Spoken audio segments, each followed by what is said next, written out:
നമ്മുടെ പിണ്ടി മോൾക്കൂട്ടം നട വെട്ടി ഇടുന്നുണ്ട് കണ്ടോ, ഇങ്ങനെ അരിഞ്ഞ് ചിപ്സ് പോലെ അല്ലേ, നല്ലുണ്ടല്ലോ, അലുവ കഷ്ണം പോലെ ഉണ്ടല്ലേ, അലുവ പീസ് പോലെ ഉണ്ട് ചേട്ടാ. എന്തോ ഹലോ കൂട്ടുകാരെ, നമ്മുടെ പുതിയ വീഡിയോയിലേക്ക് എല്ലാവർക്കും സ്വാഗതം. അപ്പൊ കൂട്ടുകാരെ, ഇന്ന് നമ്മുടെ കുഞ്ഞിപ്പന്റെ 10ാമത്തെ മാസമാണ്. 10 മാസം പ്രായ ദിവസം തന്നെ വേറൊരു പ്രത്യേകതയുണ്ട്. എന്താ സംഭവം എന്ന് വെച്ചാൽ മമ്മി കണ്ടോ, മമ്മി ഇവിടെ ഇരുന്നിട്ട് പൊരിഞ്ഞ പണിയാണ് കേട്ടോ. എന്താ മോള് കൂടെ പരിപാടി? ഇച്ചിരി സ്രാവ് മീൻ അച്ചാറിടാൻ വേണ്ടി കേട്ടോ, മോള് കൂടെ കുറച്ച് സ്രാവ് മീനൊക്കെ വാങ്ങി. നല്ല നമ്മൾ യൂക്കിലായിരുന്നു, നമ്മുടെ ഫുഡില് മെയിൻ ആയിട്ട് അതായിരുന്നു അല്ലേ, പീസ് മാത്രമാക്കിയിട്ട്. ആ പീസ് മാത്രമായിട്ട് മോളിക്കൂട്ടന. അപ്പം നമ്മുടെ സ്രാവച്ചാർ ഇടാൻ വേണ്ടിയിട്ട് ഉള്ള സ്രാവ് ഒരുക്കിക്കൊണ്ടിരിക്കുകയാണ് കേട്ടോ. അതിന് തോലൊക്കെ മുറിച്ച് കളഞ്ഞ് കണ്ടോ. ഇത് ചില മീനുണ്ടല്ലോ, ചില മീന് ഇത് എന്താ കേടായ മീനുണ്ടാവും. എന്നാന്ന് വെച്ചാൽ നല്ല ഉണക്കൊന്നും തട്ടാത്ത മീന്, അതിനൊരു ചൊവയുണ്ടാവും. ഇതൊക്കെ നല്ല സൂപ്പർ മീനാണ്. കടയിൽ നിന്ന് മീൻ എല്ലാത്തിനും ഒരേ മീന. ഇത് കണ്ടോ, ഇത് നമ്മളെ കറക്റ്റ്. ചില മീനൊക്കെ ഉണക്ക് തട്ടാതിരിക്കുമ്പോഴാണ് ചില മീനൊരു പഴുക്ക് ചൊവയുണ്ടാകും. അങ്ങനെയൊക്കെ ഉണ്ട് കേട്ടോ. ഈ സ്രാവ് മീനൊക്കെ വാങ്ങുമ്പോ നോക്കി വാങ്ങിക്കണം ഇതുപോലെ കറക്റ്റ് ആയിട്ട്. ഇല്ലെങ്കിൽ ചില സമയം ഞാനൊരു വട്ടം വാങ്ങി ഓർക്കുന്നുണ്ടോ, നല്ല മീനല്ലായിരുന്നു, ചെറിയ എന്തോ ഒരു പ്രശ്നം ഉണ്ടായിരുന്നു. അപ്പൊ അത് മാറ്റി വിട്ടിട്ട് തട്ടിയിട്ടില്ലായിരുന്നു. അപ്പൊ എന്തോ ഒരു ഭയങ്കര ഒരു സ്മെല്ലായിരുന്നു മീന്. എന്ത് സാധനമായാലും നല്ലോണം ഉണങ്ങാതിരുന്നു കഴിഞ്ഞാൽ ഒരു സ്മെല്ല് വരികയല്ലേ. അതാണ് സംഭവം. അപ്പൊ ഇത് നല്ല ഫ്രഷ് മീനാണ് കണ്ടോ. മോളിക്കൂട്ടം തന്നെ പോയി നോക്കി മണത്തെടുത്ത് വാങ്ങിച്ച സാധനം. അലുവ കഷ്ണം പോലെ ഉണ്ടല്ലേ, നല്ല ഉണക്കസ്രാവാണ്, ഉണക്കസ്രാവ്. അപ്പൊ ഇനി ഇത് മൊത്തം തോല് കളഞ്ഞെടുക്കണ്ടേ? മൊത്തം തോലില്ലാണ്ട് നല്ല ക്ലീൻ ആക്കി എടുക്കണം. അപ്പൊ അതിന്റെ പണിയിലാട്ടോ മോളിക്കൂട്ടൻ. 10ാം മാസത്തില് കുഞ്ഞിപ്പെണ്ണിന് മോളിക്കൂട്ടൻ നമ്മള് പൂവാട്ടോ പോലെ മോളിക്കൂട്ടം ചെയ്യാൻ പോകുന്ന അച്ചാറിലാട്ടോ മോളിക്കൂട്ടന്റെ പരിപാടി. അപ്പൊ കൂട്ടുകാരെ, മോളിക്കൂട്ടൻ ഉണ്ടാക്കുന്ന അച്ചാറിന്റെ ചെറിയ ഭാഗങ്ങളെ കാണിച്ചു തരാട്ടോ. എങ്ങനെയാ മോളിക്കൂട്ടൻ ചെയ്യുന്ന, മോളിക്കൂട്ടന്റെ ചെറിയ ടെക്നിക്കുകളൊക്കെ ഉണ്ട്, ചെറിയ പൊടിക്കൈകളൊക്കെ ഉണ്ട്. നമ്മൾ പരമാവധി ഒപ്പിയെടുക്കാൻ നമ്മൾ ശ്രമിക്കും. ഇതിനകത്ത് ഈ വെളുത്തുള്ളി ഒക്കെ ഇട്ടുള്ളൊരു പരിപാടി ഉണ്ട്. വെളുത്തുള്ളി അല്ലേ, വെളുത്തുള്ളി എന്തോ ഒരു വെയിലത്തൊക്കെ ഇട്ടിട്ട് എന്തൊക്കെ പരിപാടി ഉണ്ട് അച്ചാറിടാൻ നേരത്ത്. അപ്പൊ അതൊക്കെ കാണാട്ടോ നമുക്ക്. അപ്പൊ കൂട്ടുകാരെ, നമ്മുടെ മമ്മീന്റെ അച്ചാർ എന്ന് പറഞ്ഞിട്ടുണ്ടെങ്കിൽ നിങ്ങൾക്ക് അറിയാം, നമ്മൾ UK പോയപ്പോഴും അതിന് കുറെ ഫാൻസ് ഉണ്ടായിരുന്നു. അതേപോലെ തന്നെ ഇവിടെ വന്നപ്പോഴും മീനച്ചാറിനാണേലും നാരങ്ങാച്ചാറിനാണേലും മാങ്ങാച്ചാറിനാണേലും ഒക്കെ ഭയങ്കര ആൾക്കാരുണ്ട് കേട്ടോ. അപ്പൊ അതേപോലെ എനിക്ക് ഫേവറേറ്റ് ആണ്. കാരണം എന്താ വെച്ചാൽ നമ്മളാ കഞ്ഞി കൂട്ടാൻ നേരത്തെ ഓർക്കുന്നുണ്ടോ, കാരവാനിന് കുത്തരിച്ചോറും നമ്മുടെ ഈ മീനച്ചാറും അതേപോലെ പറഞ്ഞോട്ടെ ചേട്ടാ. എന്തോ അതേപോലെ കൂട്ടുകാരെ, മമ്മീന്റെ അച്ചാറില് വിനാഗിരി ഒന്നും ഒഴിക്കില്ല കേട്ടോ. ചെറിയ എന്തൊക്കെ സെറ്റപ്പ് ഉണ്ട്. മോളിക്കൂട്ടന്റെ അപ്പനാണ് കേട്ടോ. അതായത് നമ്മുടെ പപ്പ പോലെ, മോളിക്കൂട്ടന്റെ അപ്പൻ, നമ്മുടെ അപ്പൻ നാട്ട് വിളിക്കുന്നത് അപ്പനാണ് അച്ചാർ ഇടാൻ പഠിപ്പിച്ചിരുന്നത്. അപ്പൻ ഒരുപാട് അച്ചാർ ഇടുവായിരുന്നല്ലേ മമ്മി? ഇറച്ചി അച്ചാറുകള്, പച്ചമീന്, വെളുത്തുള്ളി അച്ചാറ്, കുരുമുളക്, ഈ പാഷൻ ഫ്രൂട്ട് അച്ചാർ ഇടുന്നേ, പാഷൻ ഫ്രൂട്ട് ഒക്കെ അച്ചാർ ഇടുന്നത്. പൊള്ളു ഭാഗമായി വരില്ലേ, പൊട്ടുന്ന ഭാഗം ഉണ്ടായി ആ അച്ചാർ ഇടും. നല്ല ടേസ്റ്റ്, നല്ല അടിപൊളി ടേസ്റ്റാ. ആണോ? അപ്പൊ മോളിക്കൂട്ടന് അച്ചാർ ഇടുന്നത് വേറെ ടിസ്റ്റ് ഉണ്ട്. മോളിക്കൂട്ടനെ ഇടുന്ന അച്ചാർ ആർക്കെങ്കിലും വേണമെങ്കിൽ, നമ്മുടെ കൂട്ടുകാർക്ക് ആർക്കെങ്കിലും വേണമെങ്കിൽ നമുക്ക് തരാനും പറ്റൂ കേട്ടോ. അതെ, മമ്മി ഉണ്ടാക്കുന്ന അച്ചാറിൽ പറഞ്ഞിട്ടുണ്ടെങ്കിൽ നമ്മള് ഈ വിനാഗിരിയോ അല്ലാണ്ട് ചേർക്കും കുറച്ചൊക്കെ. നാരങ്ങയിലൊന്നും അങ്ങനെ അധികം വിനാഗിരി ചേർക്കില്ല. മീനച്ചാറിന് ഇടുവോ? മീനച്ചാറിനൊക്കെ ഒരു പാകത്തിന് ചേർക്കുള്ളൂ, അധികം കുറെ ഒന്നും പൊടി ഒഴിക്കില്ല. കളറുകളോ അങ്ങനെ ഒന്നും കളറുകളൊന്നും ഇല്ല കേട്ടോ, അങ്ങനത്തെ സംഭവങ്ങളൊന്നും ഇല്ല. പണ്ടത്തെ രീതി തന്നെ മോളിക്കൂട്ടൻ അപ്പൻ പഠിപ്പിച്ച പോലെ മോളിക്കൂട്ടൻ തലമുറയായിട്ടിട്ട് അച്ചാർ ഇടുമ്പോഴൊന്നും ചാച്ചനൊന്നും അങ്ങനെ കാട്ടിയൊന്നും തരുത്തൊന്നും ഇല്ലായിരുന്നു.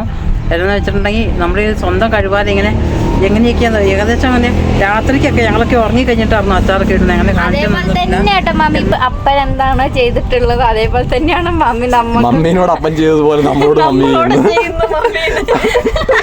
മമ്മിക്ക് അപ്പം അങ്ങനെ അച്ചാറിൽ നിന്ന് രാത്രി എല്ലാവരും ഉറങ്ങി കഴിഞ്ഞിട്ട് സീക്രട്ട് ഇൻഗ്രീഡിയൻസ് ഉണ്ടാക്കി. പിന്നെ അച്ചാർ കേടാവാതിരിക്കാനല്ലേ മമ്മി എന്തൊക്കെയോ സംഭവങ്ങളുണ്ട്. ഇതൊക്കെയോ രാത്രിയിൽ ഇടണമെന്നും പിന്നെ എന്താ കൈമാറി ഇടരുതെന്നും. പിന്നെ തുള്ളി വെള്ളത്തിന്റെ അംശമൊന്നും പാടില്ല, നനഞ്ഞ സ്പൂൺ കൊണ്ട് എടുക്കാൻ പാടില്ല.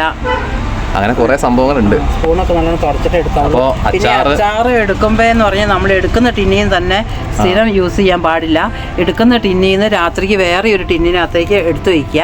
എന്നിട്ട് അതിൽ നിന്നാണ് നമ്മൾ അച്ചാർ കഴിക്കാനുള്ള അച്ചാർ അതിൽ നിന്നാണ് എടുക്കാവുള്ളൂ. രാത്രി എടുത്തു വെക്കണം കേട്ടോ കൂട്ടുകാരെ, അങ്ങനെയാണ് മമ്മി പറയുന്നത് കേട്ടോ. ഞാൻ എപ്പോഴും പെട്ടെന്ന് ഇങ്ങനെ രാത്രിക്ക് എടുക്കുന്നത്. ഞാൻ എപ്പോഴും അച്ചാർ എടുത്തിട്ടുണ്ടെങ്കിലും എന്റെ മമ്മി എപ്പോഴും എന്നാ ഓർമ്മിപ്പിക്കും, ആരെങ്കിലും ഇട്ടെടുക്കരുത്, രാത്രി എടുക്കണം അങ്ങനെയൊക്കെ.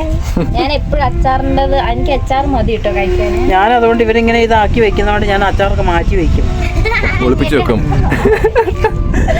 അപ്പൊ അവിടെ അരിയിൽ നടന്നുകൊണ്ടിരിക്കുക നമ്മുടെ സ്രാവ് കണ്ടോ, തിളങ്ങ നല്ല അലുവ കഷ്ണം പോലെ ഉണ്ടല്ലേ, നല്ല വെയിൽ കണ്ടോ, നല്ല ഉപ്പൊക്കെ നല്ല കല്ലുപ്പിൽ മുങ്ങി വരുന്ന സാധനമാണ് വലിച്ചെടുക്കുന്ന അടി സെറ്റ്. പെണ്ണിന് മീനൊക്കെ ഭയങ്കര ഇഷ്ടാട്ടോ. ഞങ്ങൾ ഇച്ചിരി മീനിന്റെ ഒക്കെ ഇപ്പൊ കൊടുക്കാൻ തുടങ്ങി, 10 മാസമായില്ലേ. മീനൊക്കെ കൊടുക്കാൻ തുടങ്ങിയപ്പോ മീനിന്റെ മാത്രം തിന്നും, ചോറുണ്ടൂല. മീനിന്റെ കഷ്ണം കൊടുക്കുമ്പോ നിർക്കും, ചോറ് കൊടുക്കും. അങ്ങനെയാ. ചെന്നപ്പോ തന്നെ നല്ല സ്രാവ് കിട്ടിയില്ലേ, സൂപ്പർ സ്രാവ്. മമ്മിക്ക് നല്ല മീൻ കിട്ടിയപ്പോ മൈക്ക് സന്തോഷായിട്ടോ. അതേപോലെ ഇടല്ല മമ്മി, കിട്ടില്ല. അതേപോലെ നമ്മുടെ മമ്മി അച്ചാർ ഇടുന്നത് കൊടുക്കുന്നുണ്ട് കേട്ടോ. നമ്മൾ ഇവിടെ ഉള്ളവർക്കും പിന്നെ അതേപോലെ പുറത്തേക്ക് പോകുന്ന നമ്മുടെ ഫാമിലിയിൽ നിന്ന് പുറത്തേക്ക് പോകുന്ന ആൾക്കാരുണ്ടല്ലോ, അവർക്കൊക്കെയാണ് അച്ചാറിട്ട് കേടാവാതെ അച്ചാറിട്ട് കൊടുക്കുകയൊക്കെ ചെയ്യുന്നത് കേട്ടോ. ഇതുവരെ മമ്മി നമ്മുടെ കൂട്ടുകാർക്ക് ഇന്ന് കൊടുത്താൽ എന്താന്ന് ഇങ്ങനെ ചിന്തിച്ചത് ഇപ്പോഴാണ് അല്ലേ മമ്മി? അതെ, കൂട്ടുകാർക്ക് കൊടുത്താൽ എന്താ. അപ്പൊ കൂട്ടുകാർക്ക് വേണ്ടിയാണ് ഈ അച്ചാർ ശരിക്കും ഉണ്ടാക്കുന്നത് അല്ലേ? അതെ, നിങ്ങൾക്ക് വേണമെങ്കിൽ നിങ്ങൾക്ക് ഇപ്പോൾ ഓർഡർ ചെയ്താട്ടോ കൂട്ടുകാരെ. നമ്മുടെ ഓക്കെ പൊന്മണീന്റെ പേജിൽ തന്നെ നമ്മൾക്ക് നമ്മുടെ ഇൻസ്റ്റാഗ്രാം പേജ് കയറിയിട്ട് മെസ്സേജ് അയച്ചാൽ മതി കേട്ടോ. നല്ല ഫ്രഷ് നാടൻ അച്ചാർ കിട്ടും. നല്ല മീന്, മോൾക്കൂട്ടനാണെങ്കിൽ നല്ല മീൻ കിട്ടിയ സംഭവത്തില്ലേ കേട്ടോ. മോൾക്കൂട്ടം നല്ല വലിപ്പത്തിലാണ്ടോ, ഇത്രയും വലിയ പീസൊക്കെ ആയിട്ടോ മുറിക്കുന്നേ. ഇത് മുറിച്ച് കഴിഞ്ഞ് വറുത്ത് കഴിയുമ്പോ അതായത് കുറച്ച് ചെറുതായിട്ട് ചുരുങ്ങി പോകൂലേ. മീനച്ചാർ നമ്മൾ ടൗണിൽ നിന്നൊക്കെ മേടിക്കുമ്പോ കാണാറില്ല, കടയിൽ നിന്ന് മേടിക്കുമ്പോ ഉണ്ട് ഇത്തിരി പൊടി പൊടി പീസുകളുണ്ടാവുള്ളൂ. ഇതാകുമ്പോ കറക്റ്റ് നമ്മള് മുറിക്കുമ്പോ ഉണക്കി നല്ല വറുത്തെടുത്ത് കഴിയുമ്പോ ഇതിന് വെയിലത്തിട്ടിട്ട് ഒരു പരിപാടിയില്ലേ, വെയിലത്തൊക്കെ ഇട്ട് കുറച്ച് സംഭവങ്ങൾ ചെയ്ത് കഴിഞ്ഞ് പിന്നെ വറുത്ത് കഴിഞ്ഞ് എണ്ണയിട്ട് വറുത്ത് കഴിയുമ്പോ വെയിലത്തിടുമ്പോ തന്നെ ചുരുങ്ങും. അത് കഴിഞ്ഞ് എണ്ണയിലിട്ട് വറുത്ത് കഴിയുമ്പോ കുറച്ചും കൂടി ചുരുങ്ങും. അപ്പൊ നമുക്ക് കറക്റ്റ് കഴിക്കാൻ പാകത്തിനുള്ള വലിപ്പമായിരിക്കും. അതായത് തീരെ ചെറുതുമായിരിക്കില്ല, ഭയങ്കര വലുപ്പമായിരിക്കില്ല. ഇത്ര വലുപ്പത്തിലാണ് നമ്മൾ അരിയുന്നത്. ഈ വലുപ്പം വേണം അരിയുമ്പോ കേട്ടോ. നല്ല ക്വാണ്ടിറ്റി വേണം ശരിക്കും സ്രാവിന്. സൂപ്പർ മീൻ മുറിക്കുമ്പോ അലുവ പോലെ വരുന്നേ. മണത്തെ ശരിക്കും പറഞ്ഞ ഒരു സ്രാഗ് മീൻ വറുത്തതുണ്ടെങ്കിൽ ഇച്ചിരി കഞ്ഞി കുടിക്കാൻ കുറച്ച് കുത്തിരിക്കഞ്ഞി, ഇച്ചിരി കുത്തിരിക്കഞ്ഞി, ഒരു കഷ്ണം ഇത് മതി. അച്ചാറും നല്ല മീനച്ചാറ് സ്രാവ് മീന്റെ അതുണ്ടെ കഴിക്കാൻ എത്ര വേണമെങ്കിലും കഴിക്കാം. അച്ചാറില്ല, ചോറ്, കഞ്ഞി. എന്നാ നമ്മുടെ ഈ ചെറുപ്പത്തിലേക്ക് ഇനി അരിഞ്ഞ കഷ്ണങ്ങൾ മാറ്റണം കേട്ടോ. വലിയ എരിവ് വേണം അല്ലേ? വലിയ അരിവെട്ടൽ ചെരുവ് എടുക്കുക, അതുകൊണ്ടിരിക്കുക. അതെടുത്തിട്ട് വാ. ചുമ്മാതല്ല സ്രാവ് മീനെ ദൈവം ഇത്രയും വലുതൊക്കെ ഉണ്ടാക്കിക്കുന്നല്ലേ. പക്ഷെ ടേസ്റ്റിന്റെ കാര്യത്തില് സ്രാവ് കൊമ്പൻ തന്നെ, കൊമ്പൻ സ്രാവ്. അപ്പൊ കൂട്ടുകാരെ മമ്മി അവിടെ അരിഞ്ഞോണ്ടിരിക്കുക. അപ്പൊ നമ്മളോട് പോയിട്ട് വാഴപ്പിണ്ടി എടുത്തിട്ട് വരാൻ പറഞ്ഞിട്ട് കേട്ടോ. നമ്മുടെ മേലെ പറമ്പിൽ നമ്മുടെ വാഴത്തോട്ടം ഉണ്ട്. അപ്പൊ വാഴത്തോട്ടം തന്നെ വാഴപ്പിണ്ടി എടുത്തിട്ട് വാഴപ്പിണ്ടിക്കകത്ത് എന്തൊക്കെ ചെയ്യാൻ കേട്ടോ നമ്മുടെ ഈ ഉണക്ക സ്രാവ്. പിണ്ടിയിൽ എന്തൊക്കെ ചെയ്യാനുണ്ട് നല്ല കൂട്ടുകാരെ. നമ്മളെ സ്രാവ് മേടിക്കുമ്പോ നമുക്കറിയാം ഉണക്കമീനിന് നല്ല ഉപ്പായിരിക്കും, ഭയങ്കര ഉപ്പുണ്ടാവും. നല്ല ഉപ്പ് എന്ന് പറഞ്ഞാൽ ഭയങ്കര ഉപ്പായിരിക്കും കേട്ടോ. സ്രാവിനെന്ന് പറഞ്ഞാൽ പ്രത്യേക ഉപ്പ് കൂടുതലാണ്, അതിന്റെ തരിയിലൊക്കെ ഉപ്പായിരിക്കും. അപ്പൊ ആ ഉപ്പ് അധികം ഉണ്ടായിരുന്നാല് നമുക്ക് അച്ചാറിന് രുചിയില്ലല്ലോ, ഉപ്പ് ഭയങ്കര കഴിക്കാൻ പറ്റില്ലല്ലോ. അധികമായ അമൃതവും ഉപ്പ് പിടിക്കാൻ വേണ്ടിട്ട് നമ്മള് ചെയ്യുന്ന ട്രിക്കാട്ടോ കാണിച്ചിരുന്നേ. ആയി നമുക്ക് പോയിട്ട് വാഴപ്പിണ്ടി എടുക്കണം. നമ്മുടെ വാഴത്തോട്ടത്തു നിന്ന് വാഴപ്പിണ്ടി വെട്ടിയെടുക്കണം. നല്ല വെയിൽ കേട്ടോ, നല്ല വെയിലുണ്ട്. എന്റെ മോനെ കൂമൻ. കൂമനോ? കൂമൻ മയിലത്. കൂമ പറക്ക് നോക്കടാ, കൂമൻ കണ്ടോ? കൂമനും മയിലിനെ നമുക്ക് തിരിച്ചറിയില്ല കേട്ടോ. പൊട്ട നിനക്കാ തിരിച്ചറിയാത്തത്. ആകാശത്തോട് കൂമൻ പോകുന്നുണ്ടോ? മൂങ്ങേന്റെ വെള്ളിമൂങ്ങ.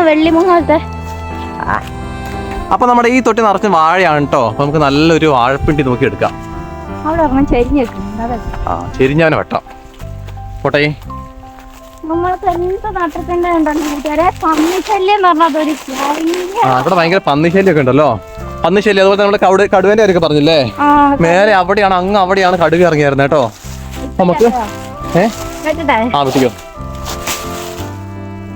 നല്ലതാണ്. നോക്കി ഇത് പിണ്ടി നോക്കണം കേട്ടോ. ഏറ്റവും അടിവശം നോക്കുക, അടിവശം എടുക്കുക, അടിവശം.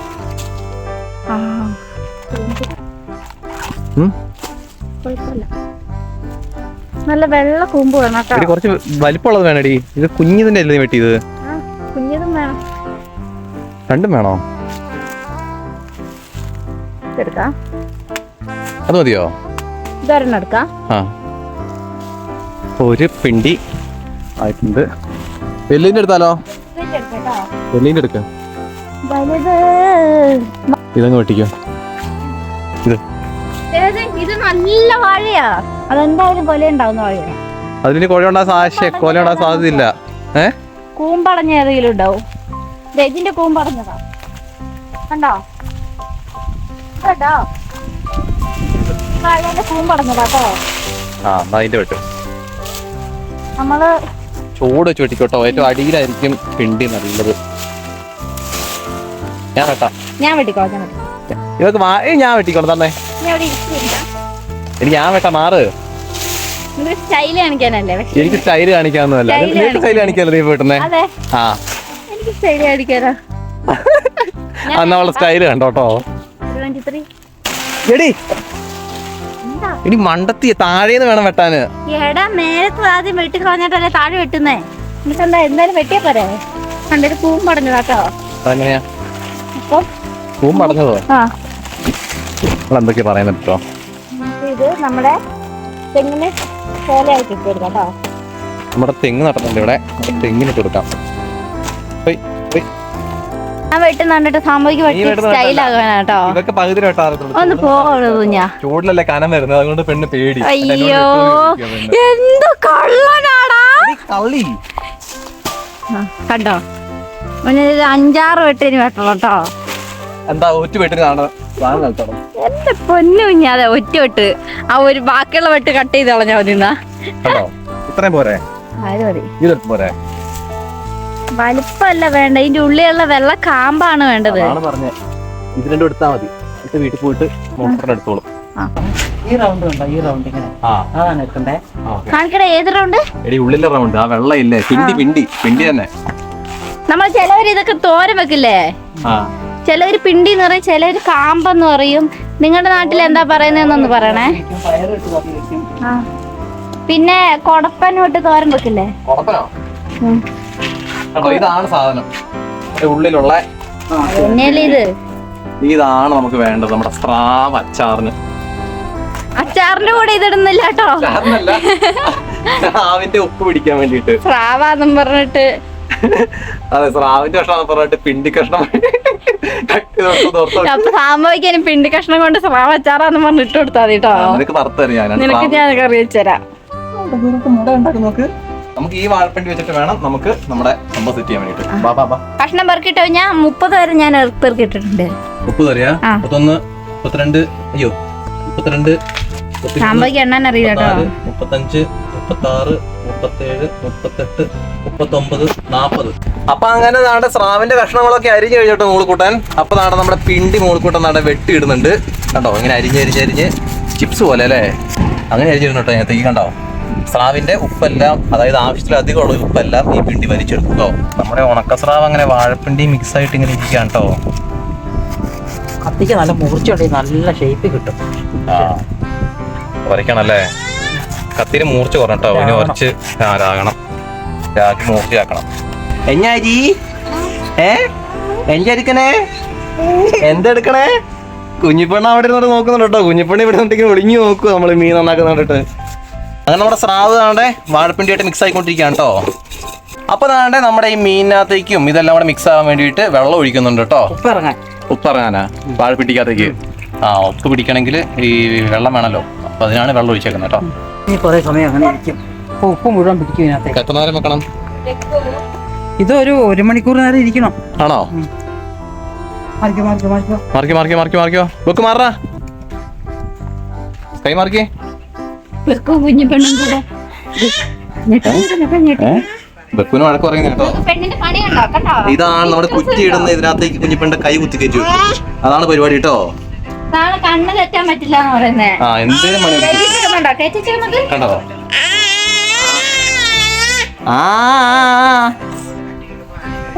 വിക്രസ്. അപ്പൊ അങ്ങനെ നമ്മളെ മീൻകുട്ടപ്പന്മാരെല്ലാം കഴുകി വൃത്തിയാക്കി നമ്മുടെ പിഴിഞ്ഞ് അപ്പൊ കുറച്ച് മസാലകളൊക്കെ ഇട്ട് ഇനി വെയിലത്ത് വെച്ച് ഉണക്കുക എന്നുള്ളതാണ് നമ്മുടെ വലിയ പ്രോസസ്. അതാണ് ഇപ്പൊ മോളിക്കൂടെ ചെയ്തുകൊണ്ടിരിക്കുന്നത് കേട്ടോ. മുറത്തില് കണ്ടോ നമ്മുടെ സെറ്റ് ആയിട്ടുള്ള സ്രാവ് വെയിലത്തിട്ട് ഉണക്കാനുള്ള പരിപാടിയിലാണ് കേട്ടോ. ഓരോന്നോരോന്നിട്ട് പറക്കി ഇട്ടിട്ട് കറക്റ്റ് ആയി മൊത്തം കംപ്ലീറ്റ് ആയിട്ട് വെക്കണം. അല്ല മോളിക്കൂട്ടാ നല്ല പൊരിവെയിലാട്ടോ. പൊരിവെയിലത്ത് വെച്ച് മസാലക്കകത്ത് കുളിച്ചിരുന്ന സ്രാവ്. ആഹാ.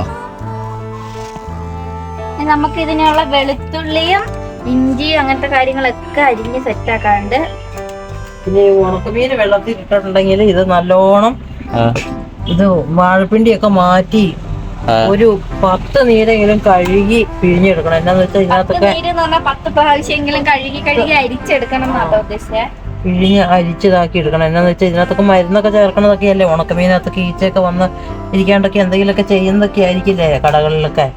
അതുകൊണ്ട് നല്ല ഇതായിട്ടൊക്കെ ചെയ്യണം. അല്ലെങ്കിൽ ഇതൊക്കെ നല്ല വൃത്തിയായിട്ട് ചെയ്യണം. മാക്സിമം നമ്മൾ സേഫ് ആണ്. അതായത് നമ്മള് എല്ലാവർക്കും കഴിക്കാനുള്ള സാധനമാണ്. അപ്പൊ നമ്മള് ഏറ്റവും നന്നായിട്ട് തന്നെ ചെയ്യണം.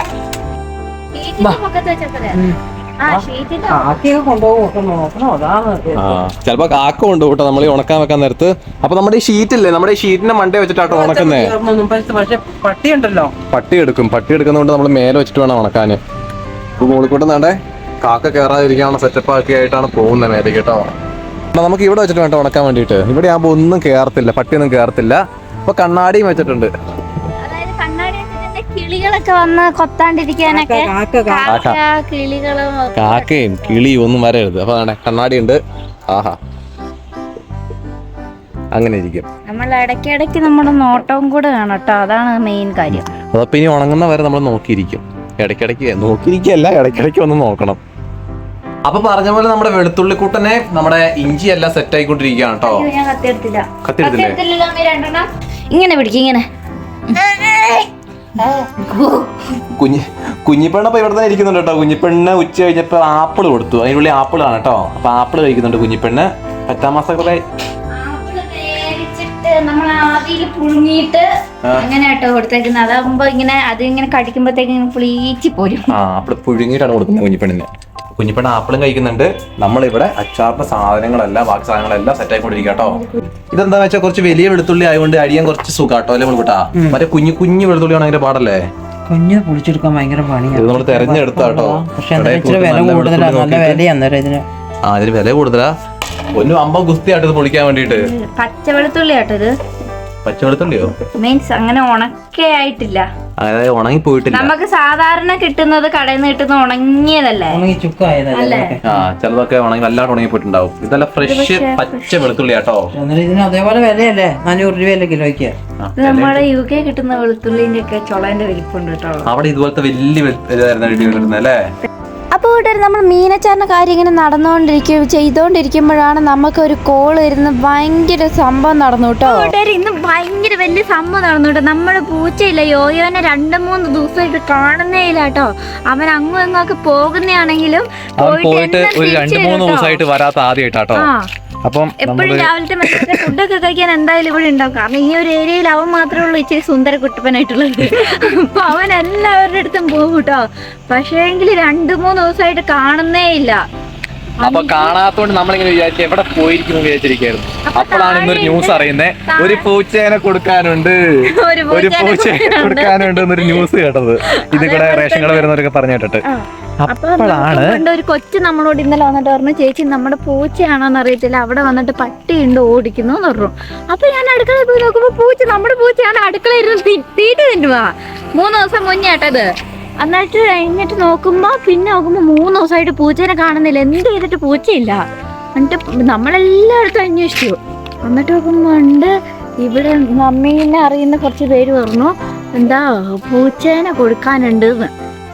പൂച്ചേനെ വേണോന്നുള്ള രീതിയില്. അപ്പൊ മമ്മി ചുമ്മാ പോയി നോക്കി താഴെ. മമ്മി ഇന്ന് പോയി നോക്കുമ്പോ നമ്മുടെ പൂച്ചേനെ അവര് വീട്ടിൽ പിടിച്ച് കെട്ടിയിട്ടിരിക്കുന്നു.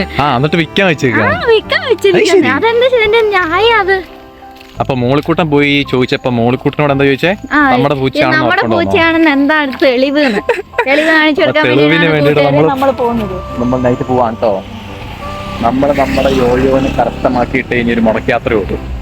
നമ്മുടെ പൂച്ചയാന്നുള്ളത് ഇവിടെയുള്ള എല്ലാവർക്കും അറിയാം കേട്ടോ. കാരണം യോയോ എല്ലായിടത്തും ഭയങ്കര ഫ്രണ്ട്ലിയാണ് അവൻ. അത് കാരണമാണ് ഒന്നാമത്തെ പ്രശ്നം കേട്ടോ. പിന്നെ നമ്മൾ അങ്ങനെ ഒരു സാധനത്തിന് നിങ്ങൾക്ക് അറിയാലോ കൂടുണ്ടെന്നേ ഉള്ളൂ, കെട്ടിയിട്ട് വളർത്തുന്ന പരിപാടിയില്ല.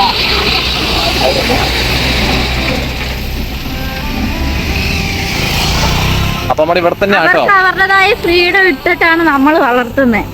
അപ്പം മറ്റുള്ളവർക്ക് അങ്ങനെ ഉപദ്രവം ഉണ്ടാക്കാൻ ആരും പോകാറില്ല. എന്ന് വെച്ചാൽ പൂച്ചയാണേൽ വേറെ എന്താ ഇത് പേർഷ്യൻ ക്യാറ്റ് ആയത് കാരണം മീന ഇറച്ചി അങ്ങനത്തെ ഒന്നും കഴിക്കത്തില്ല. എല്ലാവരുടെ വീട്ടിലൊന്നും സർക്കിട്ടിന് പോകുന്നല്ലാണ്ട് വേറെ കുഴപ്പമൊന്നും ഇതുവരെ ഉണ്ടാവാത്ത പൂച്ചേനെ പരിപിടിച്ച് കെട്ടിയിട്ട് എനിക്ക് പോയി നോക്കാട്ടോ.